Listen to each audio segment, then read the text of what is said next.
ओम नमः शिवाय। आज मैं आप सभी के साथ एक बात शेयर करना चाहती हूँ। अभी कुछ दिन पहले मैं मंदिर गई थी, तो वहाँ पर मैंने एक बुज़ुर्ग अंकल को किसी और इंसान से बात करते हुए सुना। तो वो बुज़ुर्ग अंकल दूसरे इंसान को ये एडवाइस दे रहे थे कि आप दिन भर में चाहे कितने भी पाप कर लो, लेकिन सुबह-सुबह मंदिर आना मत छोड़ो। तो उन अंकल की बात सुनकर सबसे पहले तो मुझे बहुत हैरानी हुई कि इस उम्र में उन अंकल को इतना भी नहीं पता है कि क्या सही है और क्या गलत है। क्योंकि उनके हिसाब से आप सुबह-सुबह मंदिर जाओ, वहाँ जाकर जल चढ़ाओ, प्रसाद चढ़ाओ और इस तरीके से आप भगवान जी को रिश्वत दे दोगे और आपको पूरा दिन गलत काम करने का लाइसेंस मिल जाएगा।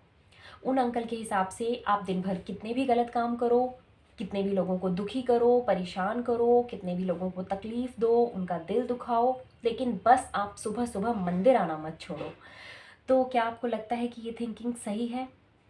ये थिंकिंग बिल्कुल भी सही नहीं है, क्योंकि ऐसा नहीं होता है कि आप सिर्फ़ मंदिर जाकर के भगवान जी को रिश्वत दे दोगे, आप मंदिर जाकर के भगवान जी को मूर्ख बना दोगे, ऐसा नहीं होता है। इस तरीके से सिर्फ़ आप खुद को ही धोखा दे रहे होते हो। आप मंदिर जाकर के भगवान जी को मूर्ख नहीं बना सकते हो। भगवान जी को हमारे अंदर की फीलिंग्स के बारे में पता होता है। पता है, इस तरीके के लोगों से लाख गुना अच्छे वो लोग होते हैं जो भले ही साल में 1-2 बार मंदिर जाते हैं, लेकिन वो लोग अच्छाई के साथ अपने जीवन को जीते हैं, सच्चाई के साथ अपने जीवन को जीते हैं। वो अपने साथ भी अच्छे होते हैं, अपने परिवार के साथ भी अच्छे होते हैं, अपने दोस्तों के साथ, अपने समाज के साथ भी अच्छे होते हैं। वो ईमानदारी से अपने जीवन को जीते हैं, ईमानदारी से धन कमाते हैं और अच्छाई के साथ अपने जीवन को जीते हैं। तो इस तरीके के लोग मंदिर जाकर के दिखावा करने वाले लोगों से बहुत बेहतर होते हैं। क्योंकि ऐसा नहीं होता है ना कि सिर्फ़ आप मंदिर जाओगे और आपके सारे पाप धुल जाएँगे या आपको दिन भर पाप करने का लाइसेंस मिल जाएगा, आपको गलत काम करने का फ्रीडम मिल जाएगा, ऐसा नहीं होता है। हमारा एक-एक कर्मा काउंट हो रहा है। हमने कितने लोगों के साथ अच्छा किया है, कितने लोगों के साथ बुरा किया है, कितने लोगों को दुखी किया है या फिर कितने लोगों को खुश किया है। एक-एक चीज़ ने हमारे पास वापस आना है। तो सिर्फ मंदिर जाकर के अगर हम ये सोच रहे हैं कि हमारे सारे पाप धुल जाएँगे, तो ऐसा कम से कम तब तक तो नहीं हो पाएगा जब तक हमें अंदर से प्रायश्चित फ़ील ना हो। हाँ, अगर हमें अंदर से प्रायश्चित फ़ील होता है, तो ज़रूर हमारी बात बन सकती है। क्योंकि प्रायश्चित के रास्ते पर भगवान जी हमारी मदद ज़रूर करते हैं। तो अगर आप भी ऐसा ही सोचते हैं तो आप बिल्कुल डेली मंदिर जा सकते हैं और भगवान जी के सामने अपनी गलती को एक्सेप्ट कर सकते हैं और फिर से अपनी गलती को रिपीट ना करने का प्रॉमिस भी उनसे कर सकते हैं। अगर आप ऐसा करते हैं तो भगवान जी आपकी मदद ज़रूर करेंगे और इस वाली फीलिंग के साथ एक दिन आप अपनी लाइफ को बहुत ही ब्यूटीफुल बना लेंगे। लेकिन अगर आपको लगता है कि आप प्रसाद चढ़ा करके भगवान जी को रिश्वत दे देंगे, तो ऐसा नहीं हो सकता। आप भगवान जी को मूर्ख नहीं बना सकते हो, क्योंकि मंदिर जाने से ज़्यादा ज़रूरी है हमारा एक अच्छा इंसान बनकर रहना, क्योंकि ईश्वर तो हर जगह है, कण-कण में ईश्वर का वास है।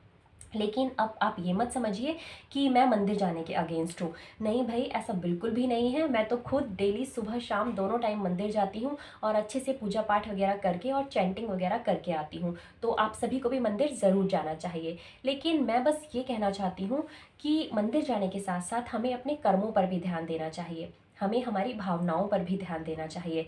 ऐसा थोड़े ना है कि आप 10 लोगों को मार-पीट कर आ रहे हैं, 10 लोगों को कष्ट पहुँचा कर आ रहे हैं, 10 लोगों को रुला कर आ रहे हैं, 10 लोगों के जीवन में आपने तबाही मचा रखी है और आपको लगता है कि आप भगवान जी को प्रसाद चढ़ा कर के अपने वश में कर लेंगे, तो ऐसा पॉसिबल नहीं है।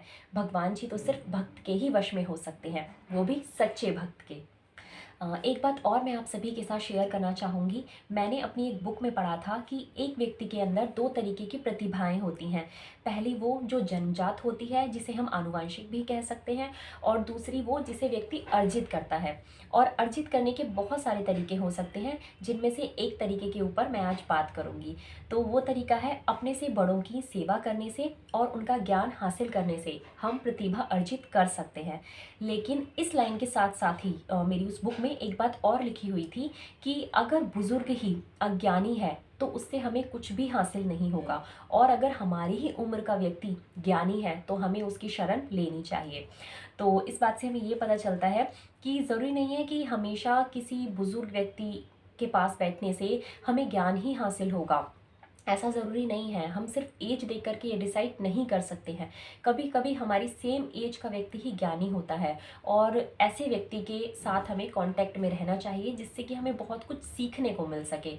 तो आप भी अपने मन को खुला रखिए जिससे कि आप सही व्यक्ति की पहचान कर सकें। Thank you.